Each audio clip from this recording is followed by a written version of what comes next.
Hey, what's up, fam? Antonio Starr here, Auto Broker Mastery, First Generation Motors. And today, I'm gonna show you everything you need to know before you blow all your tax money on that bad car. Let's go.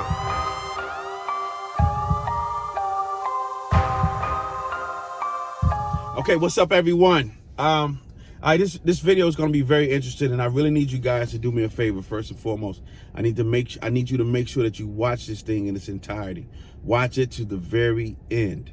Watch it to the very end, because I guarantee you it'll bring you some value as you go out to find your car for the 2020 tax season, or the 2019 tax season, I should say. You're filing in 2020. So before we get started, please go ahead and like this video, subscribe to the page, hit that bell notification right now. And if at the end of this video you don't get any value, take your subscription back, take your bell back, and take your like back, right? But I'm hedging the bet that you're gonna find value in this, okay? So let's talk about this. It's tax season. I'm in the car business, right? My dealership, my partner and I, it's called First Generation Motors. We've been in business for a while now, and we've gone through these tax seasons. And one thing that we know is that people, when they get their income tax, they tend to go and spend all of their income tax money on a car. Now, a lot of people buy cars with income taxes every single year, and that's for a few reasons. One, they bought a bad car last year and the year before that. Two, they overextended themselves and they used their entire income tax money for a down payment on a car that they couldn't afford. So therefore the car was repossessed, and now they had to wait until the following tax season, income tax return time, in order to get another car. But whatever your reason may be, what I want to do is help you get the best vehicle that you can get this year and not have to spend money on buying another vehicle over the next few years. Get you something that's going to last you 2, 3, possibly 4 tax seasons without costing you an arm and a leg, and without you having to pay car payments for the next 3, 4 tax seasons. Okay, so first, let's start with this. This is what you have to understand. And the most critical piece is your budget. You have to establish a budget for yourself. Just because your income tax return is $5,000, I wouldn't advise making your car budget $5,000. Why? And I'm only going based on the people that I've met in my life and travels, personally and in business. The reason why is because most people that buy cars with their income tax return, that's the biggest influx of money that they will have for the entire year. Their bank account balance will be the biggest that it will ever be during tax season. And once that money is completely exhausted, once that money is completely used up, there's a struggle from check to check, and there's a struggle to make any big purchases until the following year. So what you have to do differently this year, family, is set a budget for yourself. And as you think about your budget, I want you to think humbly. You have to humble yourself and say to yourself, ask yourself, or maybe not even ask, but affirm to yourself that this will be the last year that I blow my money on a bad car. This will be the last year that I go broke trying to buy a car for income tax season. This will be the year that I will focus on functionality over vanity. I will focus on functionality over vanity.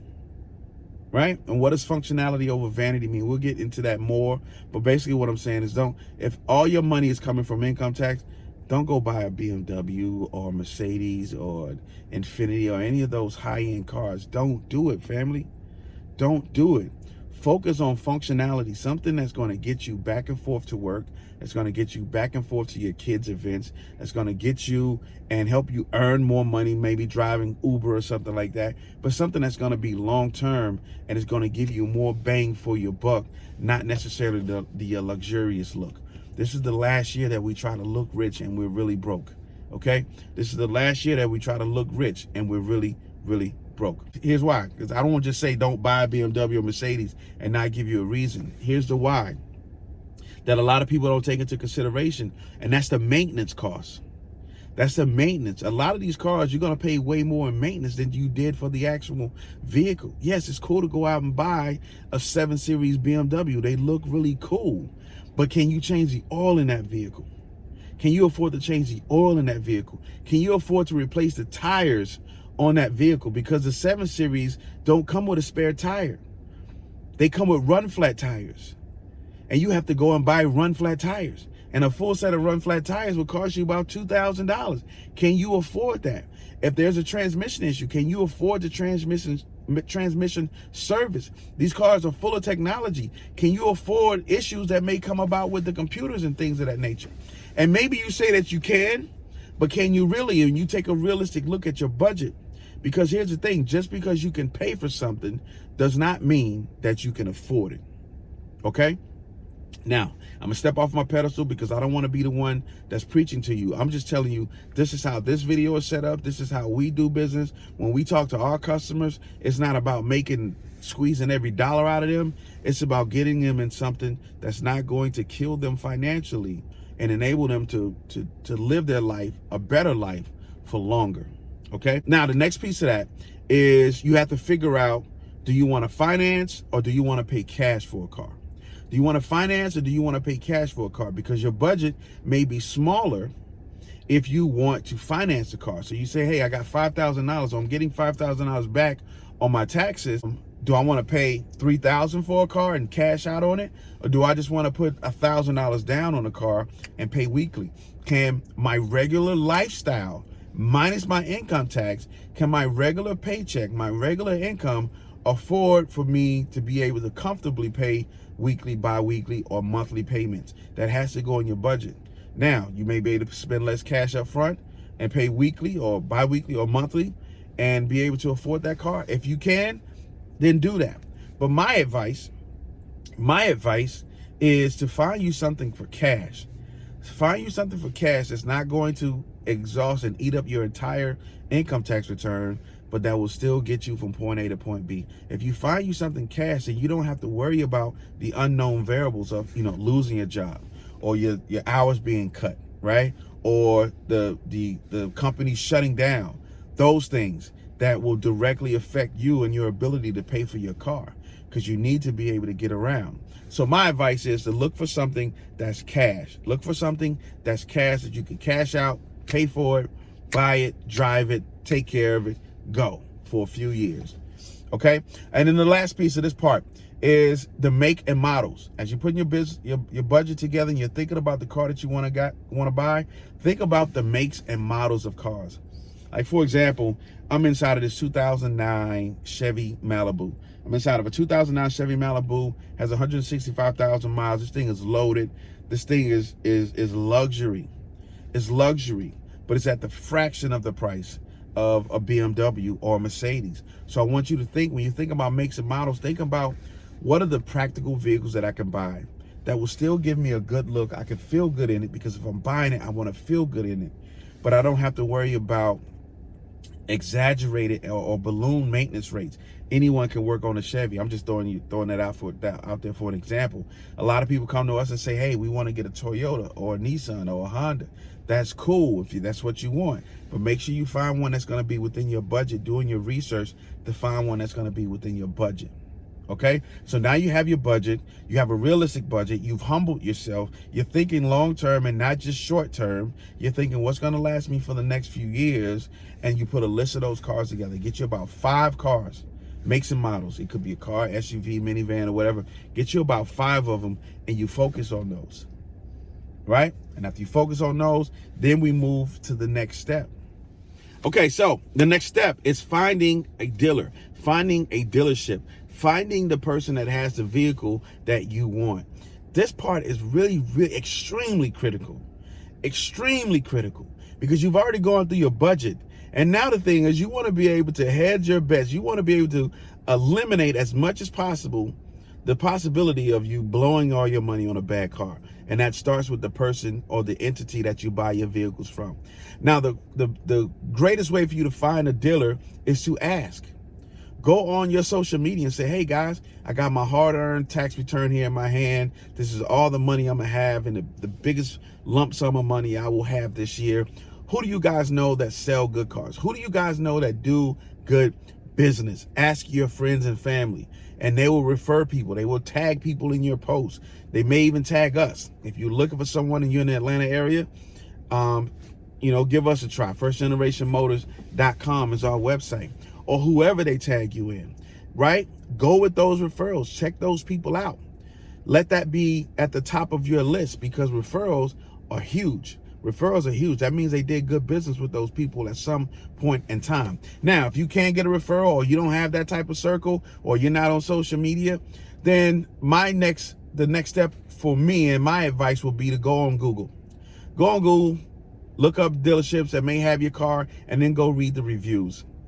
Now, I'm very hesitant to say read the reviews. Why? Because reviews in and of themselves can be a facade, both positively and negatively. You may not get the full picture or the full story or the accurate story, but still you can go in and read and look for a trend for dealerships. But just know that a lot of times people don't leave reviews unless they're negative reviews. And I say this for all of the men and women in our industry of the car business. We know and we understand that a lot of negative reviews are the only things that are being left, but a lot of information is being left out of reviews. So you can read a negative review that may reflect negatively on the dealership, but in actuality, the truth of the matter could have been something that the customer did or did not do, or did not adhere to, or did not follow through with, things of that nature. Now, that's not saying that these reviews aren't 100% accurate. Same goes with the positive reviews. It could be a family member, or it could be someone at that dealership that went and filled out a fraudulent review. But let your gut tell you. Let your gut tell you what to go with, or who to go with, or who to move forward with, right? So you found a dealer. Now you have to decide, as I said earlier, if you're going to do buy here or a cash deal. Buy here, pay here, financing, or a cash deal. And once you find that, you want to make sure that that dealership offers what it is that you're looking for. Now, this is the point where I want to say, and I want to talk about buy here, pay here, because buy here, pay here overall gets a bad rap. And I will say it's about 90% deserving of the bad rap that it gets. Let's be honest. It's deserving of the bad rap that it gets, but it's not always on the dealership. Again, you have to have an understanding and know what it is that you're buying and what you're paying for. And we'll get into that a little more in the next part of this video. But buy here, pay here can be a great thing if you know your numbers. Buy here, pay here can be a great thing if you understand how the business works. So don't eliminate completely the buy here, pay here dealerships, because it's often that you can find buy here, pay here dealers that offer great deals, like us, for example. And this isn't a commercial for us. This will be the last time I'll mention our dealership. For us, we don't charge any interest. We charge 0% interest, right? We have very affordable weekly payments, but there are some buy here, pay here that are charging 28, 29, 32%, depending on your state and how great of the rate they can pull off. Yes, there are buy here, pay here dealerships that charge you that will rob you. But it goes into your due diligence and doing your education and understanding up front. Get those fees and the charges and anything that they will charge up front. Hey, how much is it going to cost me to get this car? I see that the car is $2,000. What other fees do I have to pay? Do you have any dealer fees? Do you have any documentation fees? Do you have delivery fees? What is the interest rate? Is it based on my credit? Or is it just one flat fee across the board? Are you charging everyone 28% interest? Are you charging everyone 18%? Whatever it is, get those fees up front so you will understand what you're getting into, and you can avoid the rape. You can avoid being taken advantage of, right, with that dealership or through that dealership. All right.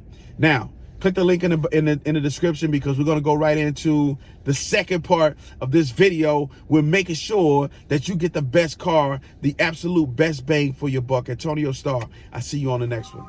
Yo, did you like that? Did you like that content? Was it valuable? If it was valuable for you, I need you to do 3 things. 1, I need you to like the video right now. I need you to subscribe to this page right now. And I need you to hit that notification bell so you can be alerted every time we drop new content at Auto Broker Mastery. Also, I need you to hit the link in the description. It's going to take you to our Auto Broker Mastery website, where we're going to give you a 5-day, no obligation, free training, real training that's going to show you how to launch your auto broker business. Come back tomorrow for more content. Antonio Starr.